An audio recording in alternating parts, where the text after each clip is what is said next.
In celebration of the 2024 National Women's Month, the Department of the Interior and Local Government 9 proudly presents the significant role of women local chief executives as GAD champions in Zamboanga Peninsula.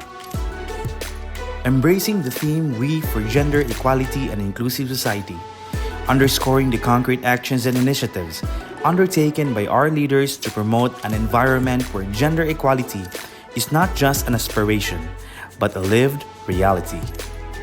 Focusing on the dynamic and transformative gender-sensitive programs that has been implemented under their leadership, this documentation endeavors to illustrate how these dedicated LCEs have not only embraced but actively promoted the principles of gender equality and inclusivity, contributing to the realization of a fair society. Here in Isabela City, we are very much conscious of our gender equality and women empowerment initiatives, basically because we think that it is the mandate of any local government unit to be able to provide spaces and opportunities for everybody in the community, and that would of course include those who are regarded as marginalized and those who haven't had for a long time equal opportunity, and that would of course include our women. So as an advocate for women and youth empowerment, specifically for rural women, in my journey I saw that there's really a gap between the men and women in terms of opportunities. I saw that access to education is one very important factor that we can say that is a tool to address inequality. So, pagkahimo na ko og mayor diri sa munisipyo sa Dumalinaw, ako ang mga programa mainly naka-anchor gyud sa ako ang mga different advocacies, which is on women and youth empowerment. Gender equality and women empowerment initiatives implemented by our LGU. We make sure that every constituents of our municipality, we always emphasizes that genders are equals in terms of opportunities. That is why even in hiring employees, we make sure that no gender discriminated against it. Yes, LGU Pinyan implemented various initiatives to empower women through creation of gender focal point system through executive order, mainstreaming of gender development 5% allocation to GAD plan budget that prioritize gender equality programs, projects, and activities. Also, our LG employees is dominated by women, prioritizes sectoral needs. In Zamboanga, Sibugay, gender equality is not really a problem when it comes to leadership roles of our people, because I am here and we also have women mayors. But in the marginalized sector of our society, still we have problems with our women sector, especially when it comes to violence against women.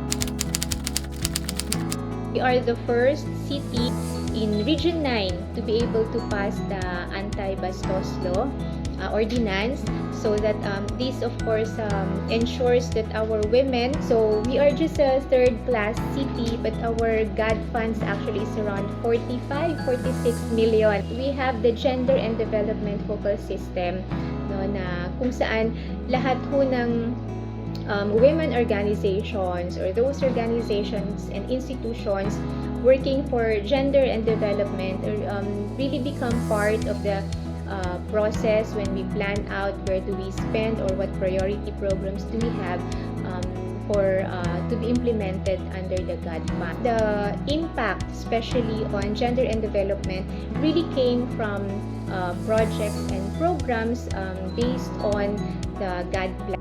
So we introduce different trainings, capacity building through focus group discussion, and then nakakuha ta og pondo nga gikan sa US government through the US Embassy nga gitagaan kita og pondo para makasugod og mga different enterprises for the women. Specific programs or projects that are implemented of our local government unit. We make sure that we strictly comply the VAUSI procedures, making sure that all women are not scared to report to the authority. We have established a counseling room for reported VAUSI cases and livelihood project for women bread and pastry financial assistance to VAUSI victims, provision of financial support to clients with psychological disability. When I became governor of the province of Zamboanga, Sibugay, I mandated as a policy that all projects, programs, and activities should be inclusive and equally beneficial to both men and women. I think in any policy and action, especially for local governments, getting the correct data, especially your baseline data, is very, very important.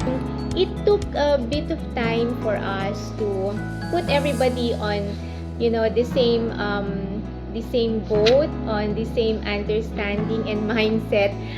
Pag-activate ng ating mga VAUSI desks, we had to really capacitate, yung ating mga nagbabantay sa ating mga VAUSI desks.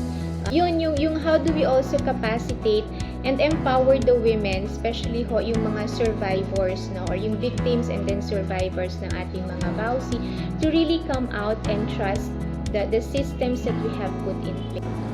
Ang aning mga challenges, so of course dili man tanan nga mga programa nato nga successful, natay mga challenges. Una is that ang pag-transition sa ato ang mga grupo nga gitagaan natog livelihood or economic enterprise tungod dili pa kaayo sila negosyante ug hunahuna, even with the intervention of giving them financial management, literacy training, it's still very hard for them to handle businesses. Atong journey ani dili man ni siya mahuman og kanang pila lang ka years, so we really have to constantly get in touch with them kung unsay pwede nga ma-access sa gobyerno para sa ilaha atong ihatag. So in terms of building the bridge, establishing the bridge between our national government agencies sama sa Department of Agriculture, Department of Labor and Employment, DTI, kargado sa atong mga women's group, wala ni sila'y access, wala sila kibalo ug unsay mga services nga gi-offer aning atong mga agencies, mga national government agencies. So among role diri is to link them to the national government agencies para maka-assist sa ilaha in terms of siguro organization, in terms of management, in terms of product development and access to market. When it comes to challenges in promoting gender equality in women and women empowerment, one of these challenges are the financial status of our municipality.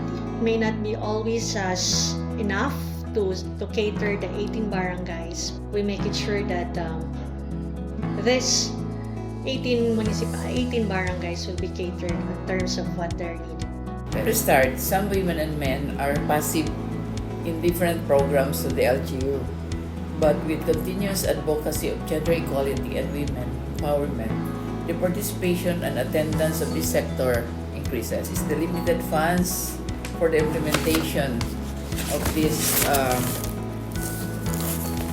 different programs that we have and project activities, LGU initiates outsourcing of funds from national agencies. With a woman at its helm, the challenge my administration faces may not be as worst as the other LGUs because my election to the position is a positive indication that the people of Zamboanga Sibugay do not look at the gender in choosing their leaders.